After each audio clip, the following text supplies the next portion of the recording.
Welcome to the Outside the Business Boxes podcast, where we're talking about how to ignite your business today for the future using systems for everything you do in your business to make your life, your employees' lives, and your customers' lives easier for you to ultimately enjoy your business and, of course, make more money.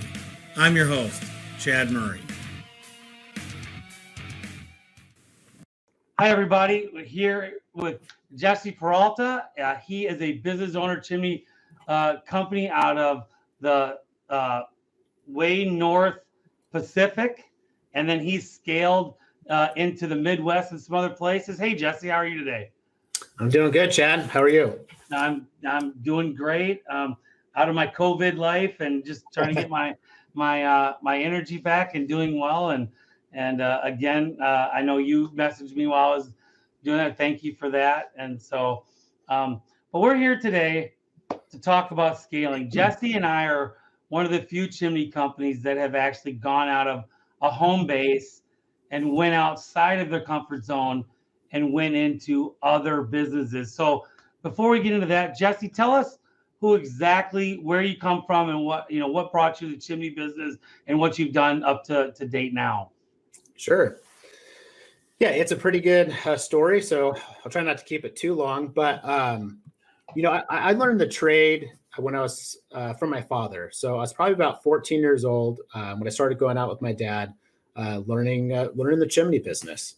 Back then, the business primarily just did chimney cleaning. We did some minor repair work, and we did dryer vent cleaning and air duct cleaning. So that's how I first got a taste of the chimney world. And honestly, I worked with my dad through high school, part of college, and I just decided after high school, I just wanted nothing to do with the family business. And it's kind of funny that I look at it now because I actually looked down on my father for being a chimney sweep. I didn't think it was a very good profession. And so I decided that, hey, I'm going to do something totally different. And so that's what I set out to do. So I actually started my career working for a company called TruGreen, which is a nationwide lawn care company. Mm-hmm. And that's where I first started to get a taste of sales and management. And so when I started working for that company, and they were a nationwide company. So when I was going to college, it was for business management. So I always had a desire to do something in business. I just didn't know what that was going to be. But I was really intrigued how TruGreen built a nationwide lawn care company. And at that time, they were doing about $500 million a year. They were in 48 states, huge company. And so I got a chance to kind of move up the corporate ladder with them. And that brought me, I opened up a satellite office for them south of Portland in a community called Eugene, Oregon. You might know the Ducks down there. And I ran a satellite office for them out there. Eventually, I wound up in Cleveland, Ohio, and ran a sales team out there for 2.5 years. And then at that point, I decided I wanted nothing to do with that company, and I actually wanted to move back to the Pacific Northwest. And so I moved back to Oregon, started my second career as a lumber trader, and I did pretty well with that. My father had the company business up for sale in 2005. And I decided that, hey, I'm going to buy this as an investment, and I'm going to hire the first employee, run it out of my house. I'm going to make a little extra money. And so that's what I did. 2005, I bought it from my dad. I took it from his garage to my garage, and we hired the first employee for Chim Care was 2005. And so I just ran the company out of my garage just as a way to make some extra money. I did really well at the lumber trading, so I wasn't going to leave that career. But 2008, 2009 hit, and all the stuff that I was doing is pretty much all tied into housing. And so at that point, I decided that I needed a career change, and I just basically fell back on Chim Care and decided, hey, maybe I can actually do something with this company that I bought. I always had ideas of things that I could do to grow it. And so 2010 is when I made that final decision to, hey, I'm going to, open up an actual location, and I'm going to just dive into this full time and start growing it. So since 2010, I started growing the company, and we opened up an office in Seattle in 2013. So one of the things that I did is after I got kind of the Portland, Oregon location up and going, is I looked around and I said, hey, what's the next largest population metro area to me, and Seattle was the closest one. So I decided, okay, Seattle's going to be what I'm going to expand to. So I started putting up some websites, did some marketing, and literally back then I had all the phone calls from Seattle go to my cell phone. And I started taking phone calls, getting to know the area. I'd actually booked myself my own jobs, and I would literally do one-day trips. So I would hop in a van, drive all the way up to Seattle. I'd run a route up there. How long was it to drive up there? It's a 3.5-hour drive from where I was. Yeah. So I'd leave at 5 o'clock in the morning, or 4:35. Drive all the way up there, run a route, and turn around and come home. So those are some super long days. I mean, a lot of times I wasn't getting home till 9-10 o'clock at night, but that's how I originally got Seattle off the ground, until I could actually prove the concept of, hey, you know what, this is a good market. I can actually grow it. And then we wound up hiring the first employee. So that was 2013, and 2016, me and my wife decided that, hey, if we're going to get this business off the ground and really grow it, we're going to have to move there. So I convinced my wife to do that, and we took the family and moved up to Seattle. And I'll tell you a funny story. So when we first moved up there, at that time, I had 2 employees working out of that. In fact, we didn't have an office before I moved there. We just had a storage unit, and that's where we kept all the supplies and everything, right? Yeah. So me and my family move up there, and the first week we're there, I find a one-man office to rent. So we rented it's basically like a 12 by 10 office, and that was my office to work out of. And literally the third day I'm working out of the office, in the first week, me and my family are up there, I get a note on the door from the 2 employees with a list of demands saying that they weren't coming back to work, and that this is on a Thursday. And so they said that they weren't going to come back to work for the rest of the week and the weekend, because they wanted to give me time to reflect on the demands. And so that way, when Monday came, they were going to turn their phones back on so that we could sit down and have a conversation about their list of demands. So here I am, just moved, my whole family up there, and the business is just falling apart. And so, of course, when I got that letter, I immediately tried to contact them. Their phones were turned off. I had their email address for the one main guy. So I emailed him and I said, hey, look, you're going to show up to work tomorrow, because if you don't, you're fired. So tomorrow came, he never actually showed up. So it was just me. So now I'm back out in the field. I'm the estimator, I'm the mason, I'm the chimney sweep. I'm doing everything. You're the cook, you're the cleaner, you're everything. Yeah. And I'm like, what the heck did I just get myself into? And of course, my wife is just like, oh, this is horrible, right? What are we doing? But anyway, so put an ad out. Eventually, I found someone, didn't have experience. I brought him under my wing, started training him. And 3 months later, I had him out and going on his own. I found another guy who actually had experience. I found a mason, and slowly just started putting together that team. And so after we were there for 1 year, I had a team built. We had one guy that I promoted to basically be the operations manager. I had my mason crew. I had my chimney sweeps and estimator. And so I was like, okay, we got this thing up and running.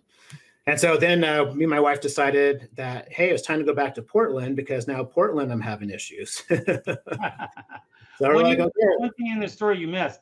Yeah. What was Portland like when you left?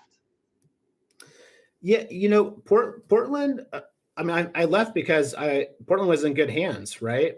What was the setup that you had there when you did? Yep. So we had a 1,200 square foot office warehouse space at the time. I had somebody that I hired who has previous experience in the industry. I put him in charge. And so I think at that time I had, I had one mason crew, and I think I had 5 sweeps at that time. And then I had the manager. Okay. So you had 6 or 7 employees, all running with the management crew in place. And so you left. Yep. And now a couple years later, you're coming back. Yep. What Coming happened? back. So, it's one of those things, and that's kind of can be the challenging part of scaling a business, is putting the right people in the right seats, right? And so that was my first learning experience, that I didn't have the right people in the right seats to really grow that location and create the culture that I wanted, and to keep that business moving and holding, all the technicians accountable too, right? Right. So that was my first experience of putting someone officially in charge of a location. And honestly, it failed. The business was still running, but it wasn't running up to my standards. And so came back, obviously got rid of the manager that I had in place, and started building that location back up to where I wanted it to be. So that's how I got into 2 locations. Then in 2017, one of my main employees here in Portland, he's actually from Ohio. He's originally from the Amherst area. So his dad was having health issues, and he asked if he could move back, but he wanted to stay with Chimcare. He really liked the company and the culture that we've created. And so and he's one of my best employees. So I was like, you know what, we'll start another location. And so that's how we got out to Ohio. So, I'm missing out a lot of different parts, because obviously each year we're continuing to grow and expand the business for each of the locations. But to keep it at a short, high level, that's how we got out to Cleveland. Got it. And is that the 3 major markets you're in now, or is there more? There's more. Yep. So last year we made an acquisition out of California. So we bought White Glove Chimney from Bob Ferrari. I think a lot of us know who he is. Yep. Great company, 2 locations, one in Reading, one in Chico. And so it just made sense. It's not too far of a drive, which is what I liked. Basically it's roughly 6 hours from where I'm at. So it's not too bad. Not as convenient as Seattle, but still it's on the West Coast. So closer than Cleveland. Yeah, closer than Cleveland. Yeah. But great company. So we were really happy to make the acquisition and bring them as part of our family. So that got us to 4 states. And is that it? Is there more? We're only at 4 at the moment. Yeah. So I've been in 4 states at one time. I don't know if a lot of people even know this. So we were in Denver at one time, Atlanta, Oklahoma City, and then Dallas, Fort Worth, and then Houston. All before I had just gotten probably CCP certified. I had the luck of Denver was the same thing. We had a good employee. Good employee wanted to move to Denver. His family had just moved there. So he came to me. We brainstormed, let him keep his truck. I did 3 months of research and the website, adding it to the website, did the advertising. When he hit the ground, we started scheduling for him 2 weeks earlier, and we had him booked pretty much all year round. But I didn't know what I know now. And so as we talk about all these cities, and when we were in a thing that, up in Buffalo, I didn't really have my head wrapped around how I could answer these questions. Let me tell you now. I had the right guy. I had the right systems. What I didn't know for the Denver location, I didn't know how to manage it. I just clearly did not know how to manage it to scale it at that time. So then we went to Atlanta thinking we could hire someone new. And we did the Atlanta thing, hired a guy. I went there for 3 months to train this guy. He was going to be the manager, and then he was going to be training everybody else. This is all before I was in the industry to learn what the industry has to offer to help with knowledge training. I CCP certified. It was it. I didn't even make them do it. So they got essentially a easy truck scenario on how to inspect an easy chimney, fix some easy stuff, and that was it. My accountability systems are always good. So that's always something I've never had a problem with, is accountability. But Right. Giving them an actual career back in the day was never really, I thought I was, but I really wasn't. So it's like I would talk the game, I have a career for you, but then when it came financially to them, they really didn't. the most they could make is $1,000 to $1,200 a week, unless they just had a smashing week like maybe in November. But the other 11 months out of the year, they really didn't have a career. They had a job. Right. And I didn't really have that to offer them because that's not really what I thought I was accomplishing, but I wasn't. And then and I guess back up a little bit, we did Houston. What I got lucky with, I did have one of my high school buddies come down and work for me in Dallas, work for me for 6 months, and we moved him down to Houston. We've been there ever since. And it's always had enough people to scale to the minor. It could probably be a little bit better when we've done a little bit better with all our better training here in the last 6 months. As a matter of fact, we've doubled the business in Houston, which has been awesome. But I mean, my biggest failure with scaling was completely not having two things. Sometimes I had the right guy, sometimes I didn't, but I didn't have that career path and training process to really make them successful. Right. And that rate to me that's hard to do in your own city without even going out venturing into another state.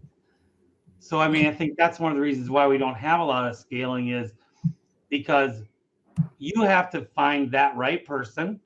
You have to give them the proper training, which is not 3 weeks, you know. And then you got to set them up in a market that's going to be right. One of the reasons why I went to Atlanta was you had Chimney Solutions there, which is huge. So I was like, well, if they can be huge, I can surely get in there and get some market share. And we did. We just weren't a good company to do it at the time. And so, and now we're doing the scaling from within. So we now have Oklahoma City, which we actually, if I were to backstory my whole thing here, Oklahoma City was my first city I ever went to after Dallas. Right. And we always just drove there because it's only 2.5 hours. So we did what you did when you first started, which was a similar thing to our stories, is my guys would drive up there and then come back same day. Long day.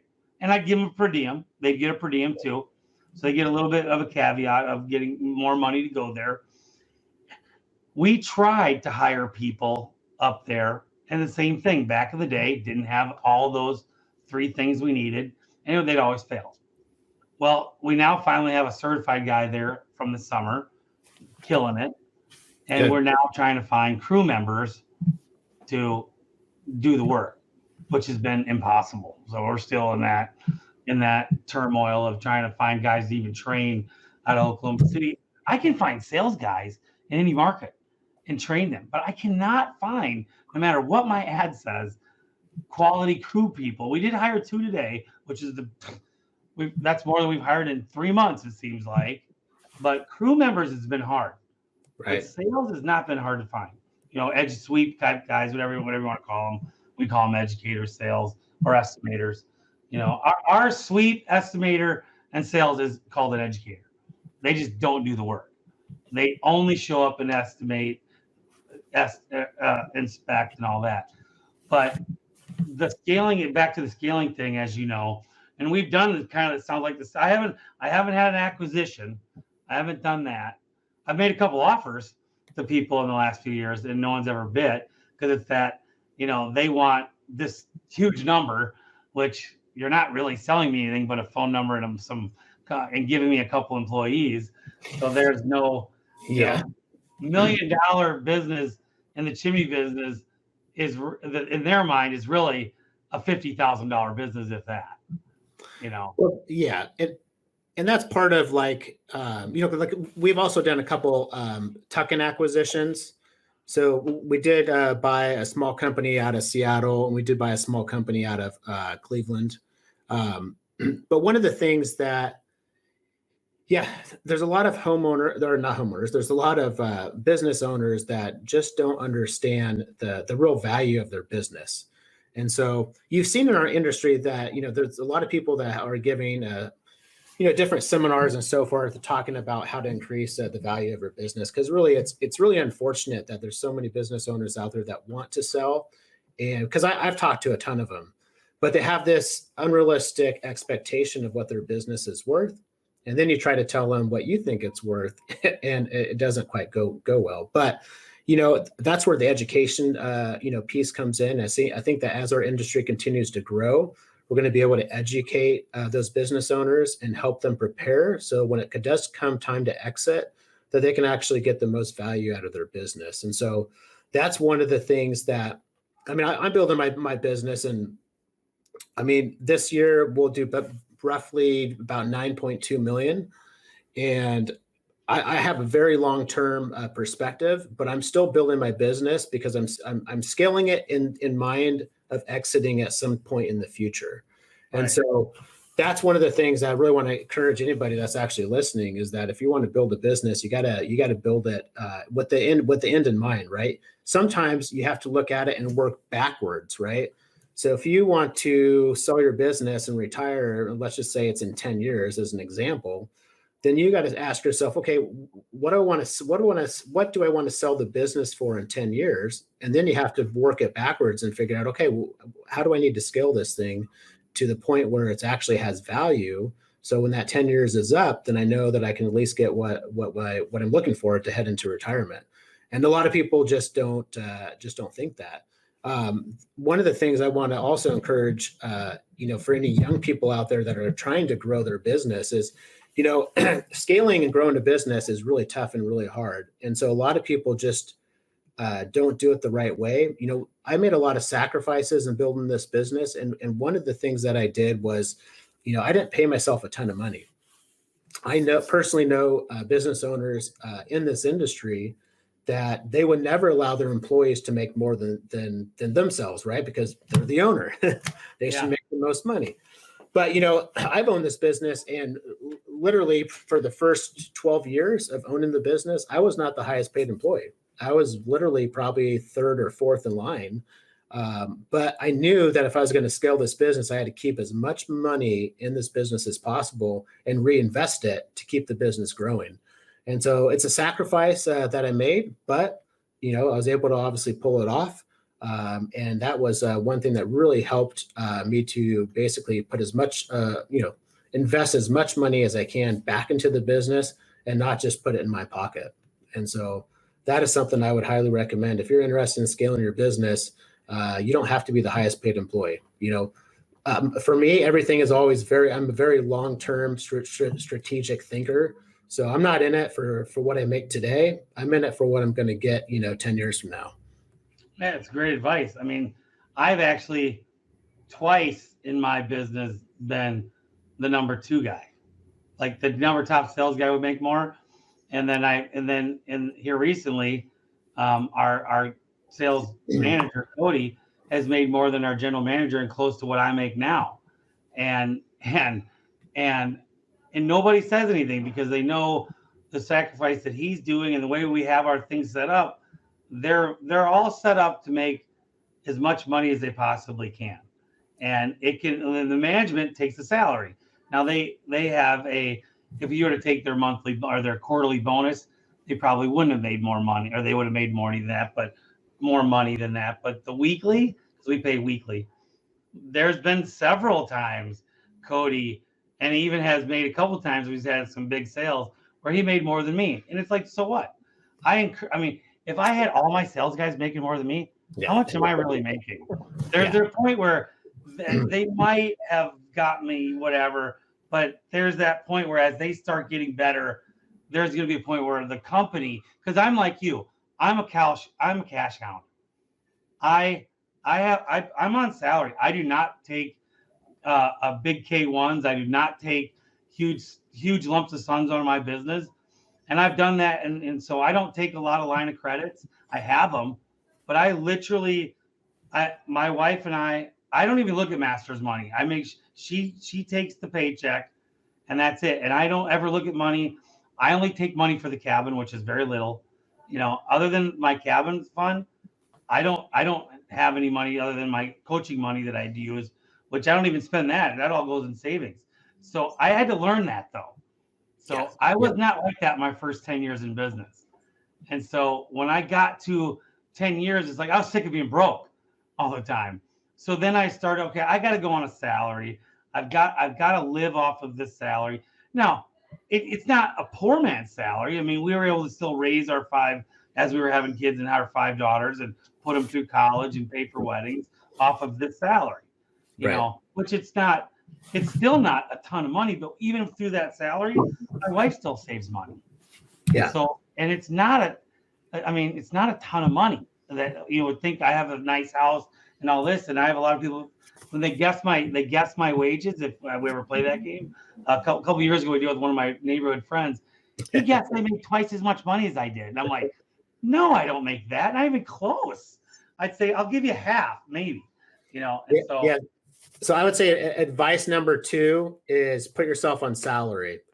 That's the other mistake I know business owners make is they just take the money out when they think that they need it instead of budgeting and just working within working within a budget and just putting yourself on salary. So that's a great thing that you did. I've done the same thing. I did that literally from day one is I just set a salary for me. That's just what I took out of the business. And that's it. So my first 10 years, we whatever was in the bank account, we paid bills with. We didn't even have a personal account for our first 10 years. The business account was our account. Right. Terrible. It was a terrible. And our accountant was screaming at us every year. You have to separate this and pay yourself. We're like, why? Until we finally to really start growing and scaling. It's like, okay, well, there has to be our money and the business money. Yeah. You have to separate them. And so once that separation occurred, there was also the whole thing was after my appendix ruptured and the whole mindset thing with me, and I lost the whole business and restarted up. We just did everything to scale and do it right. And, we've done a lot of things wrong. And now I'm a business coach and I train, a lot of people to do this. I've got one client that started with me 4 months ago. He was his only truck. Now it's 5 trucks. Awesome. Yeah, that's 5 great. trucks. And he was we just got done with this session right before you on recording this podcast. And he was just glowing and talking. He's like, he's actually friends with Mike Fazy as well. And he was talking to Fazy last week. And Fazy didn't know he had 5 trucks now. And he's like, I have 5 trucks now. And he's like, how did you do that? He goes, and I'm not tooting my horn here. He goes, Chad got my mindset to do this right. Because the guy had the sales to do it and everything. So, there's other guys I've helped do that too. But it's not me. This is why I try to tell everybody. I just help you get to the right decisions to start doing stuff, to get out of your own way. And when they start listening, if they have the right sales and the right numbers of acquisition of new opportunities in a week, why are you booked out for 3 months in opportunities when you should have 2 more trucks doing opportunities? And the sales off of that would be 2 more trucks. There's your 5 model right there. And that guy had it. And he just implemented everything we said and just crushing it. And so it's scaling and trying, he's just doing the right thing. Yep. It's really about just being disciplined and putting together a plan. And if you stick to the plan, it'll work. One of the things that in our industry, I find that a lot of companies don't do yet is budgets. Like we run our whole business off budgets. Like we plan, like right now we're planning for next year, right? So right now we're mapping out and saying, okay, where do we want to be next year? So we're going back and forth right now. We're looking at somewhere around, 12 million is what we're going to budget for. But we're basically literally like we calculate all of our expenses for the entire year, month by month, and we plan, and then we know at the end of the year, what's our net going to be, right? And it gets even more detailed than that too, right? It's like if we're going to do 12 million next year, then we have to literally pencil out every single location. How many technicians do we have to have? How many sales guys do we have to have? What do they have to sell? How many masons do we need to produce revenue? How many chimney sweeps do we need to produce revenue? And you have to literally plan all that out to get to that number. So that way we have a plan, right? So that way I can hold my branch managers accountable and say, hey, this is your budget. You need X amount of masons from January through December. You need X amount of sweeps. You need X amount of estimators. And that's a plan. And if you stick to the plan, you're going to hit your end goal. But if you don't have a plan and you're just winging it, well, you're just kind of throwing darts in the air and hoping that you're actually hitting something. And the reality is you're not going to get to your final destination. Or if you do, you're going to get lucky, but next year you're not. So yeah, if you put together a plan, you can scale the business a lot more effectively and a lot more efficiently. And so that's one of the things that we started doing probably about 4 years ago or so, is we started doing the budgets, and that just really sets the tone for the year.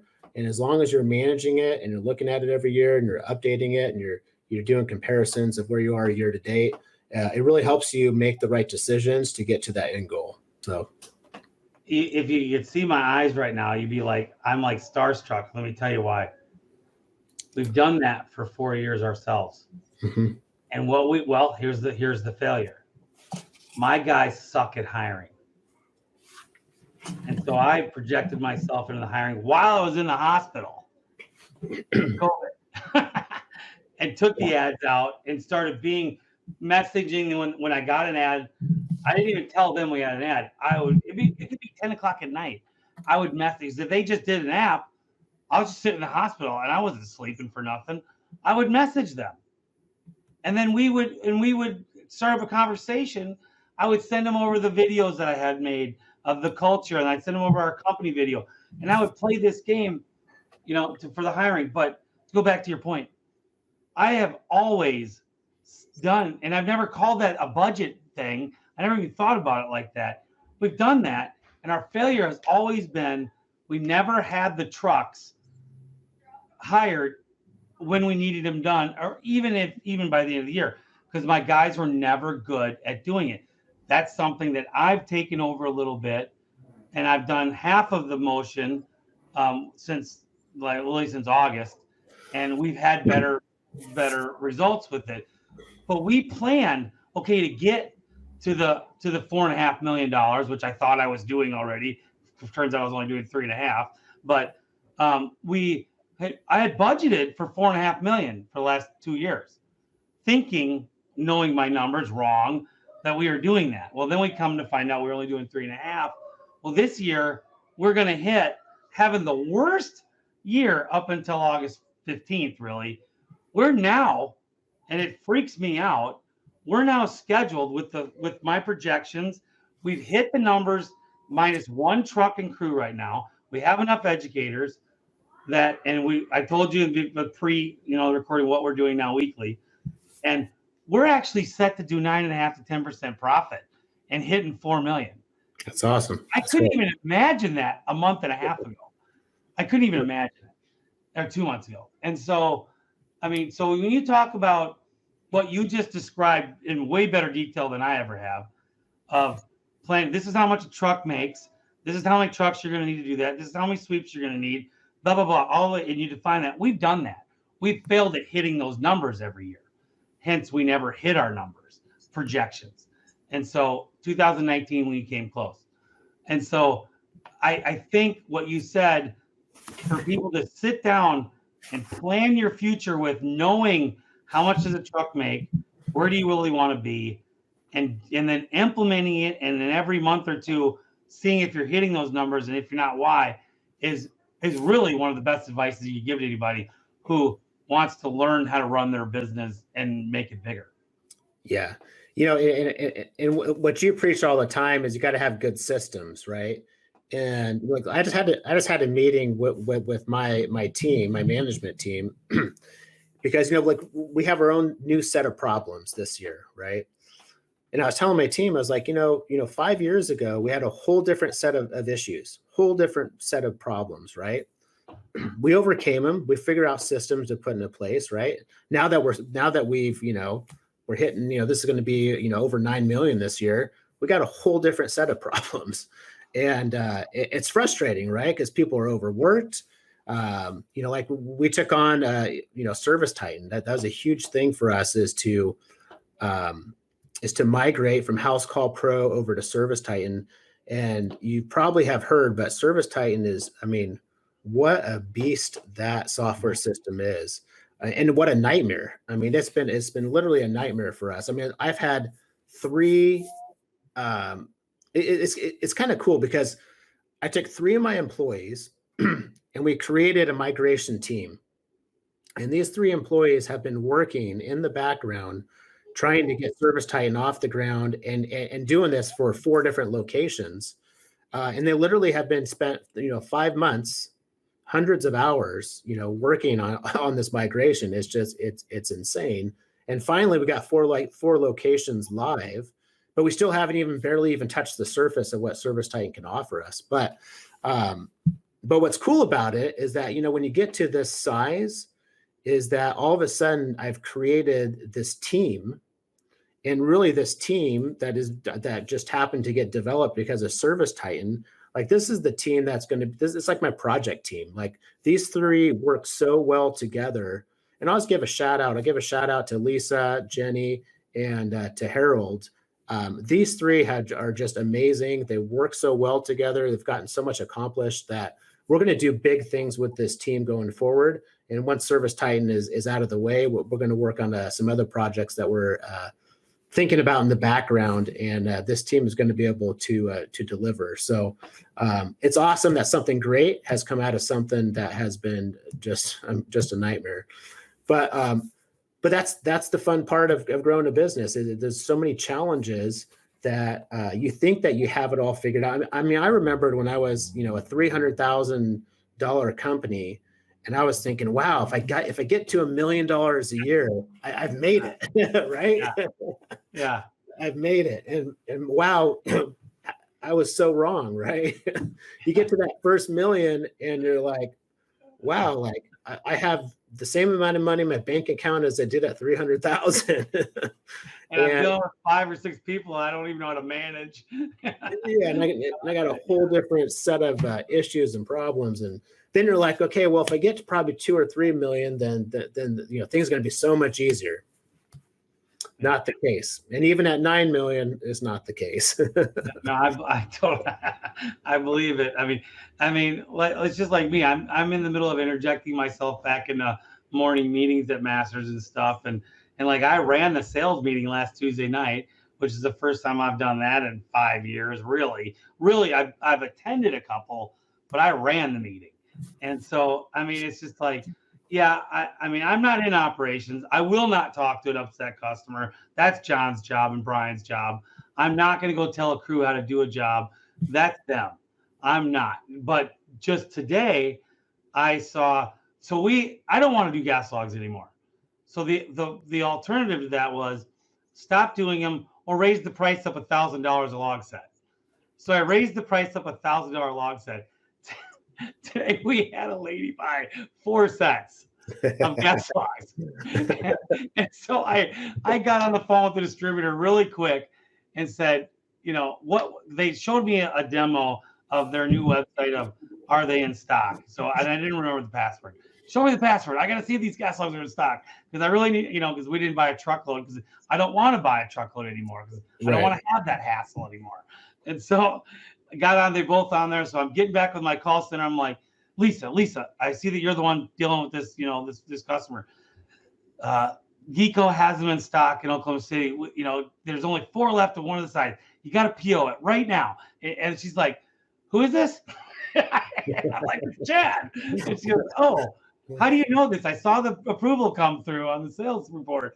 She goes, well, I'm working that with Brian right now. I said, okay, well, have you worked it? Are they in stock yet? She goes, I haven't worked that yet. So I showed that, but it was funny. The reason I bring this up is people have heard and have maybe misunderstood this. I've always been part of my management team. So I did retire from operations because I don't want to do operations anymore. I got other things. They have trained to deal with that. And so I am projecting myself back in to operations, to the culture, not the customers. So there's the difference where, like, I've had a couple of clients I want to be out of the business in 3 years. And I'm like, and when I first started with them a year and a half, 2 years ago, I said, okay, that's our goal. Well, I've come back to them since August, spending time with you and other guys at some other place in Buffalo. And I've told all these clients now, well, that's bullshit. That's never going to happen. You're going to have to be there and say, even if you want to go do a mission in Africa. I've got one guy who's not in the chimney business. He's actually a furniture guy. He actually goes for like 2 to 3 months a year, even though, like before me, the business shut down. And he goes to Tanzania and does a mission for 3 months, blah, blah, blah, and then comes back. Well, this year he left and did it. And we had scaled him up to where an office manager run the place, and he made 4% profit while he was gone. I was like, oh, this is perfect. But he got a lot of phone calls while he was gone and a lot of emails. And I said, well, that's, they're fairly new. That's going to happen. So, I mean, one of the things is you could probably build your business that way, but boy, you better have the right people. And more than likely, you're not ever going to have that. And so, but no, like even at my size, like I'm so heavily involved. Like the business only grows because I'm actively growing it. If it would be stagnant if I wasn't in the business. I hired a COO about a year ago, and I thought to myself before when I was hiring him, I was like, oh, this is going to be great. I can actually, like spend a little bit more time with my family. I can, life's going to be good.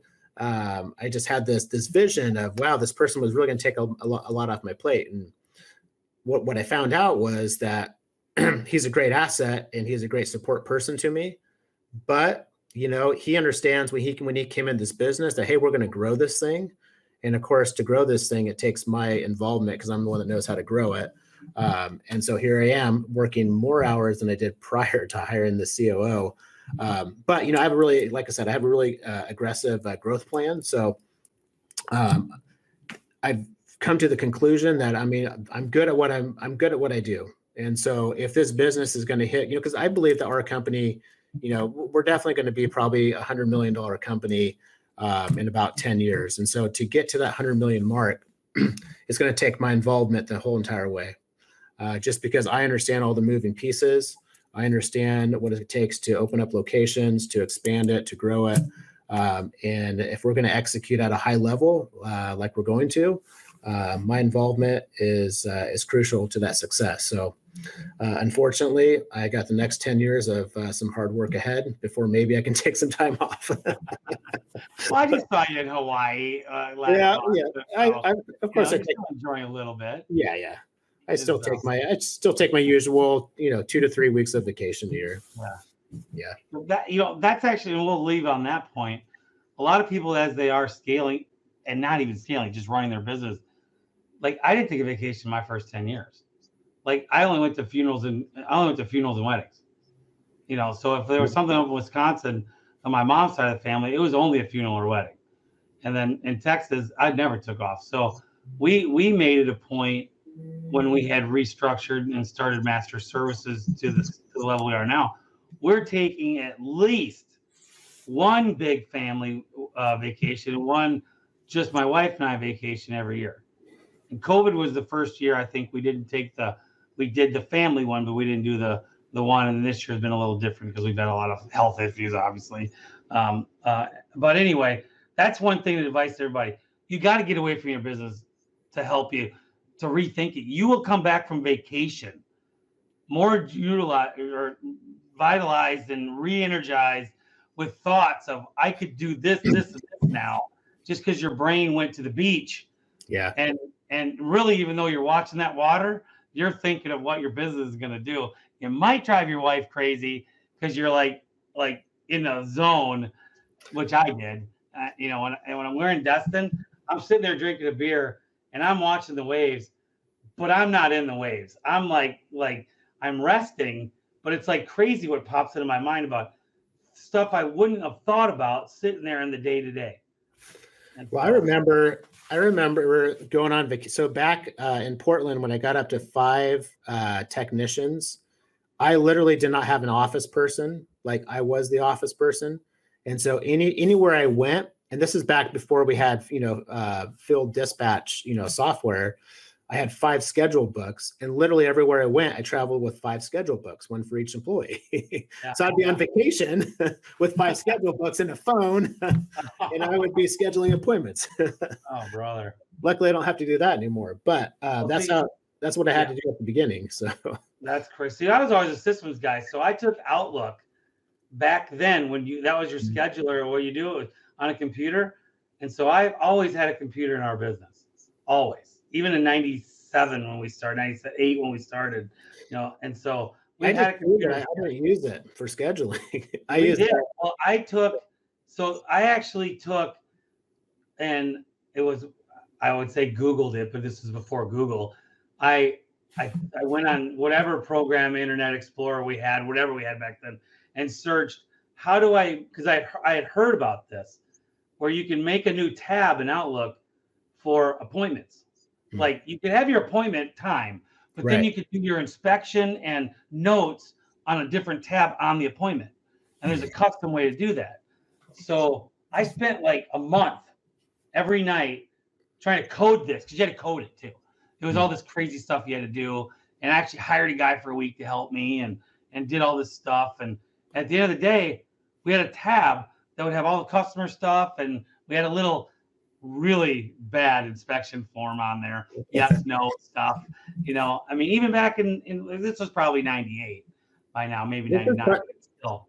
You probably learned some of your coding when you were doing MySpace. I was never on MySpace. No. No, I heard about it. And you had I to learn wasn't a little bit of social some media code. yet. I wasn't into social media yet at that time. But I learned all my coding was when it came, because I built my first website. Right.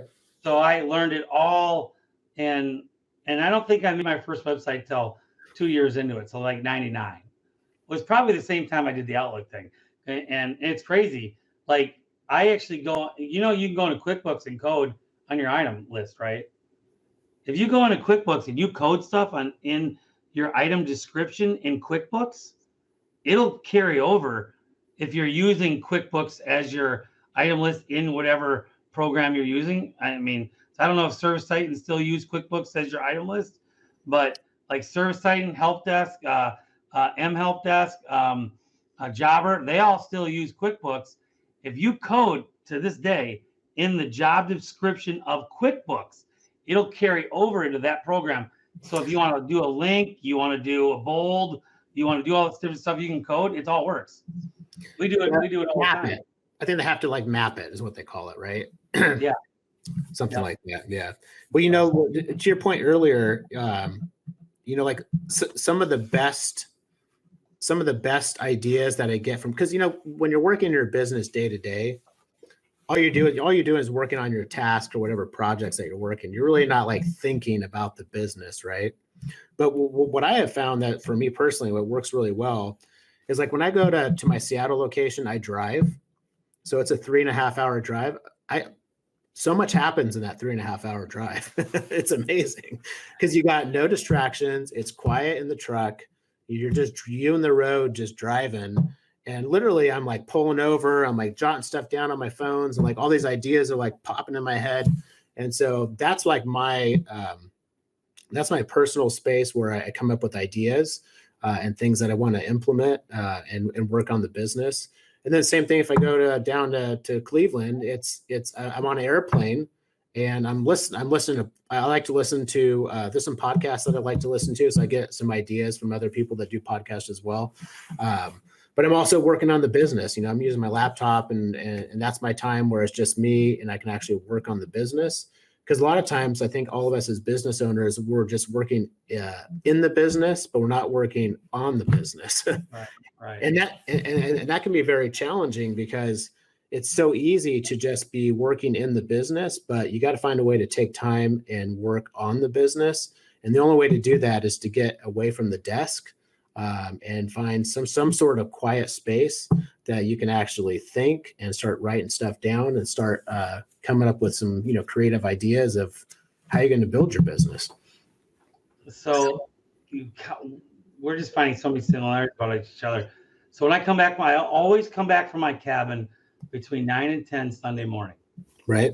Because nobody calls anybody Sunday morning. Yep. So I come home then.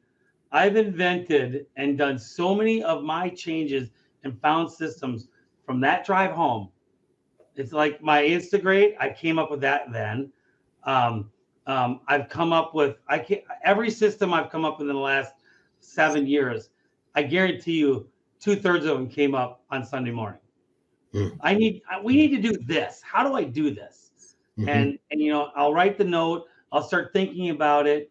And let's face it, there's not, where I'm coming from, rural Oklahoma, coming down to Texas, there's not much traffic at that time. So I'm on Safari kind of looking around some things, what I'm doing to see what systems are out there, kind of look at it before I can come up with my own system to do that stuff. But I mean, that time is alone. Nobody bugs me.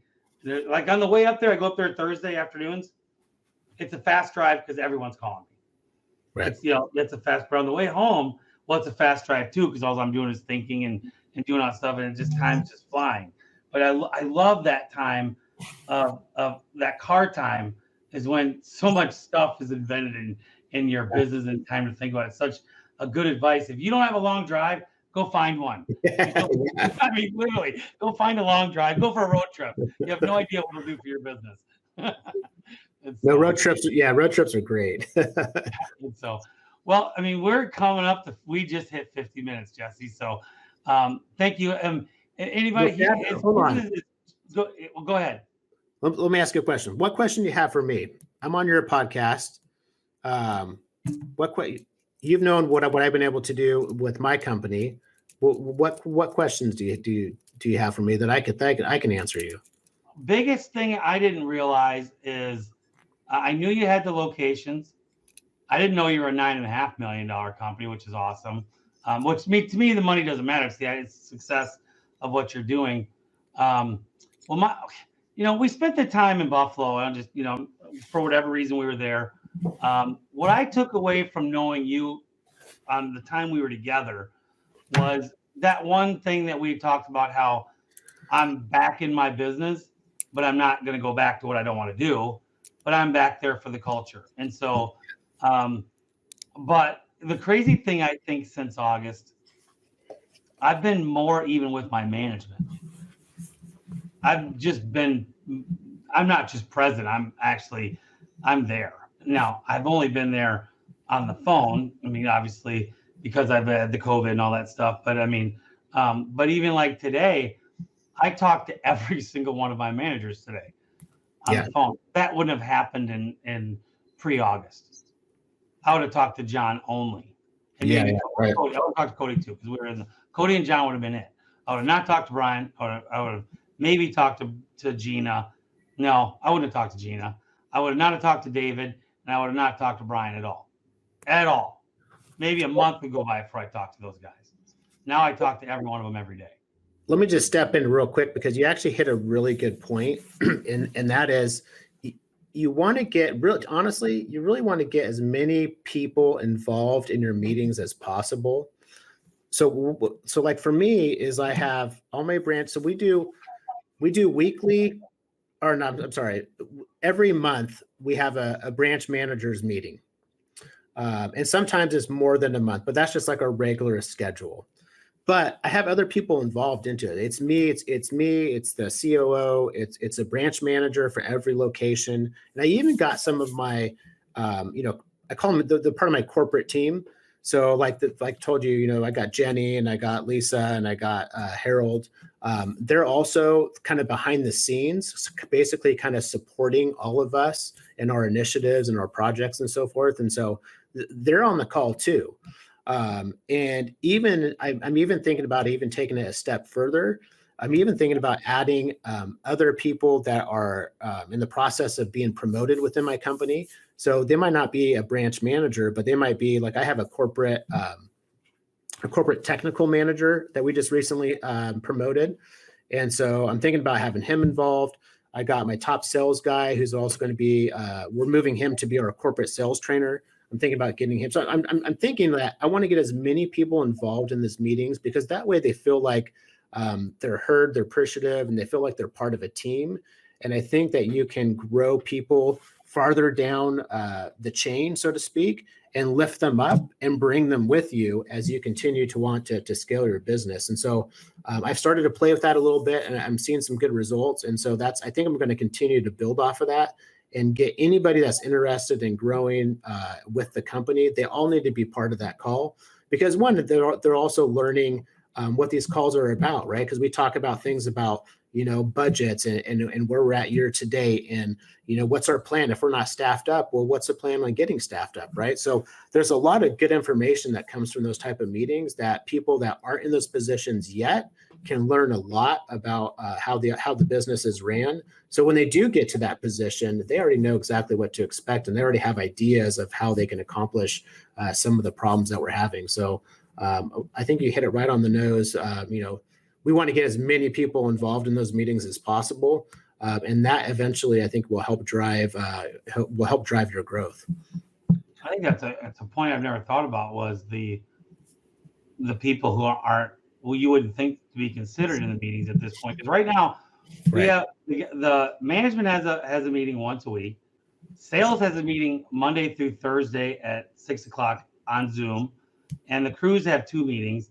I have a corporate meeting with everybody every 3 months. But we also know I'm coming back, where I'll start, because they all know I'm a meeting hound. I love meetings. So, I mean, back when I ran the company, we had a meeting every day. And so Chad, John got away with it because he hated meetings. There is a thing called Zoom fatigue. Well, no, there is. No, I'm joking. But when it comes to, like, I like to have the right meeting at the right time, and I'll call off meetings. But when I used to do, I'd have my morning meeting. It's not too long. There would be days where we had to talk for 30, 40 minutes. There'd be days it was 15 minutes. Hey, go ahead, get a coffee, have a donut.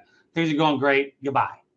And so, but one of the reasons why I used to like the meetings back when I was a 5-6 truck deal, I want to see everybody show up at the right time. Yeah. That was really my main reason for a meeting. Everyone's showing up at 7:30. You're here. Okay. We had a cup of coffee. Now go to work. And so now the meetings are more like, where are we at, where we're going, and the crews, like, we only have a crew meeting twice a month or twice a week. John doesn't even think we should have that. I'm making him do a second one, because our crews, they know what they're doing. They don't, it's more of, I don't even know what he talks about. I don't attend the crew meetings, in which I will start once I start going in there. But the sales meetings, because we have a lot of new guys, it's gold. It's gold talking to them and about all their appointments, going through it. And the management meetings are just once every 3 months for me. They have one every week. I don't know what they talk about. I don't go to them, so I'll start. But I just think it's also camaraderie too.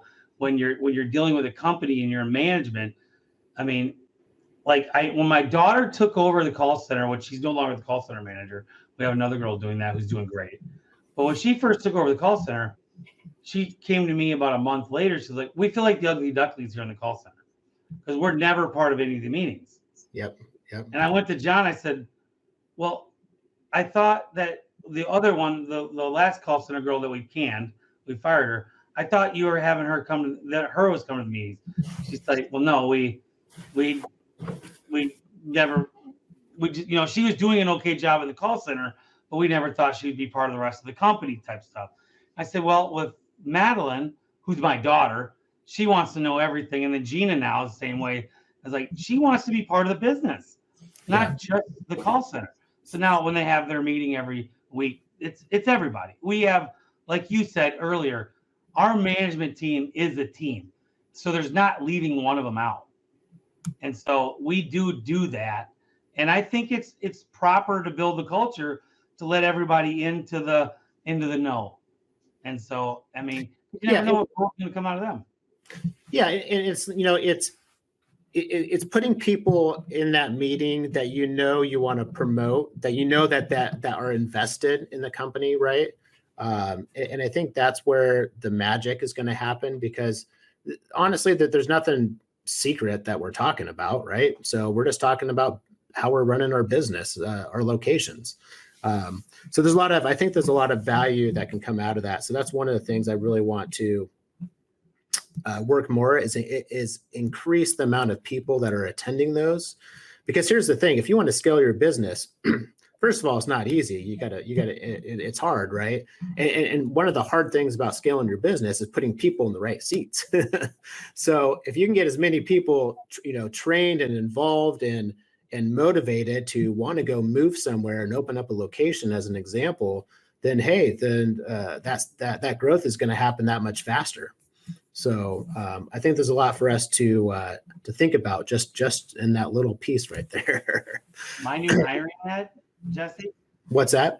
My new hiring ad I made up while I was in the hospital. Yeah. on Facebook actually has a little line about it. You know, we are in Oklahoma City, Dallas, Fort Worth, and Houston. But if you ever want to move, let us know.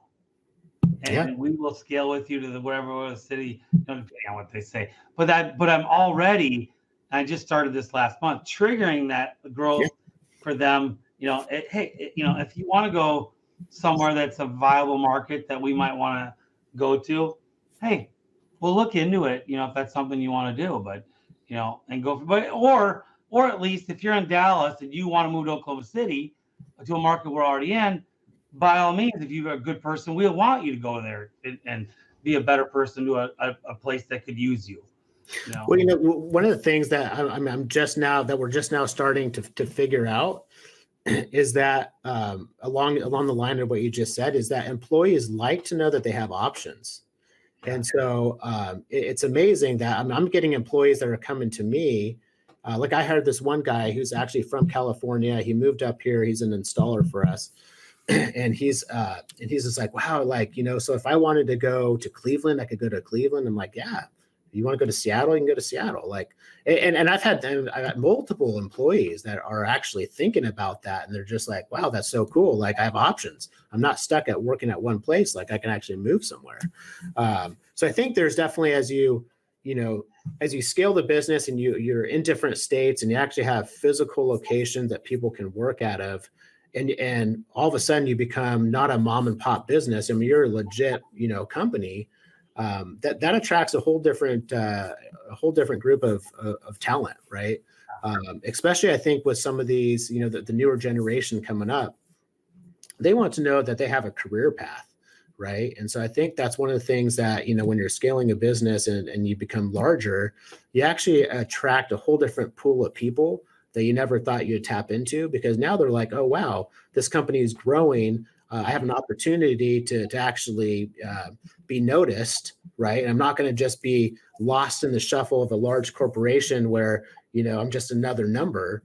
No, right. Like actually you can come to my company, you can work for me, and you can grow and move yourself up the corporate ladder as fast as you want. It really comes down to what you're going to put into it is what you're going to get out of it. And I think that's the thing. That's the message I think we got to somehow get out to the public, is that, hey, we're a growing company. We're a growing company that you can come, you can make a name for yourself, and you can work as hard as you want, get rewarded for it, and move up that corporate ladder. Because the reality is as we continue to grow and open, so many more positions are going to come available, right? Right now, it's branch managers is kind of like the highest point. Well, guess what? Eventually, we're going to have regional managers, right? And then after regional managers, we're going to have division managers. So there's so much opportunity that there's a whole pool of candidates that we haven't even, our industry has not even tapped into these people, because right now it's kind of how I viewed it when I was, younger, was that, hey, a chimney business is not a business I want to be in.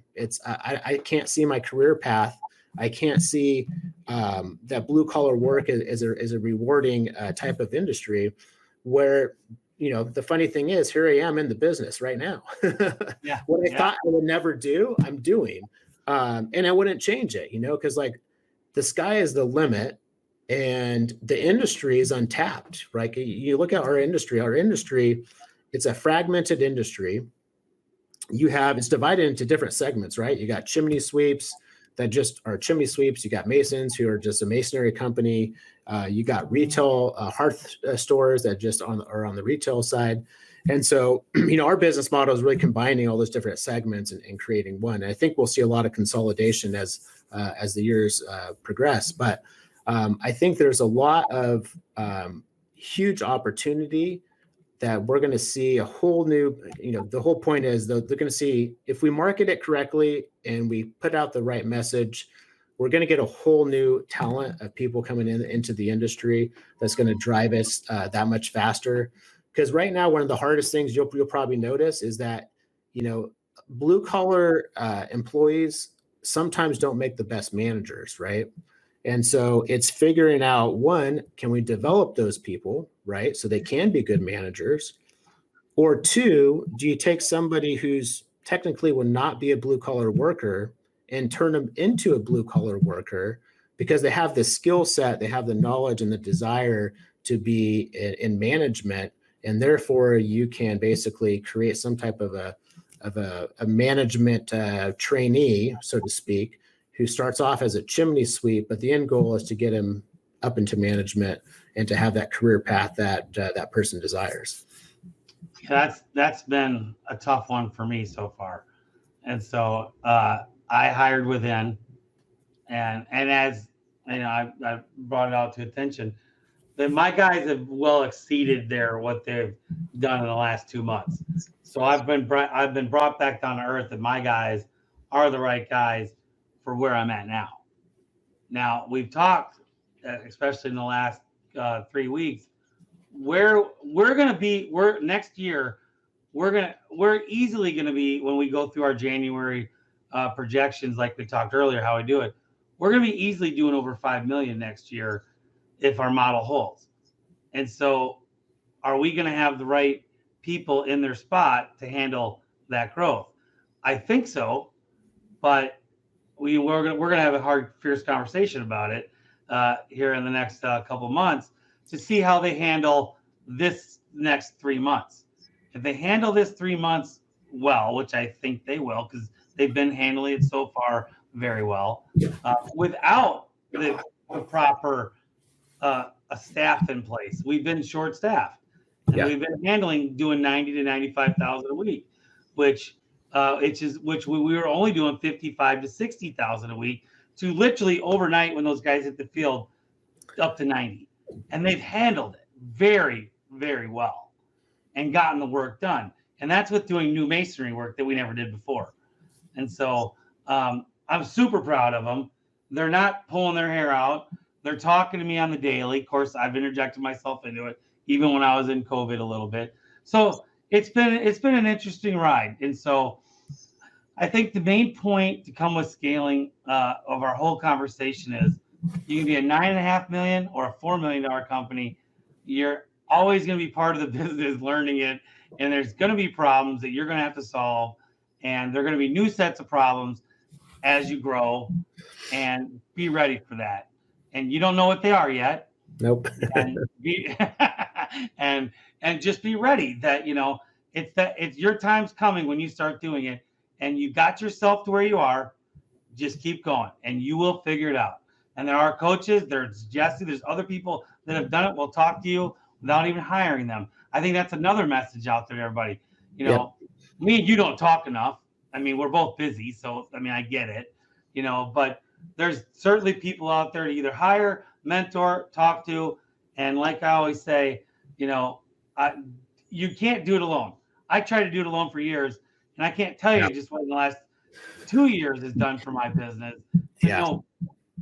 One of the, if I were to change anything, is I would have seek and networked sooner than what I did. Because, for me, one of the biggest mistakes, I could be, double the size of where I am, maybe even triple the size of where I am today, if I just would have sought for help. Because, I did most of my growth up to about 2 million just on my own, just from my skill set, from what I learned for working at True Green. True Green had a phenomenal management trainee program. Like, I learned so much by working for that company, and I learned everything about budgeting and forecasting and all the stuff that I apply to my business today, and that really helped me get to the point that I did. But there did come a time where I realized that I don't know it all, and I need help. And for me to take the next step of growth, I really had to start networking. And that's that's the other thing I would encourage anybody listening is, if you're not networked in the industry, get networked, right? Get involved with the NCSG, get certified, start networking with people. One of the first people I actually reached out to was Mark Stoner. He was a Facebook friend. Didn't really know him, but I saw him on Facebook, and I was like, wow, he's doing something, similar to me, but at a larger scale than I was at that time. And so I reached out to him, started talking, and then eventually I started going to convention and started meeting other chimney sweep owners. And then eventually I joined the NCSG, and now I'm on the board there. But networking has been huge to my growth because we can all learn from each other. And I think that's the big advice is none of us know it all, but I think those of us that are growing and scaling our businesses, like me and Chad as an example, Mark Stoner and others in the industry, is that we're not afraid to chat with each other. We're not afraid to bounce ideas off each other. And because here's the thing, I might have a great idea that Chad doesn't know about. And Chad might have a great idea I don't know about, but we're not going to know that unless we talk to each other and we share those ideas. So that can hugely impact the growth of your business. And here's the other thing. It's not just our industry.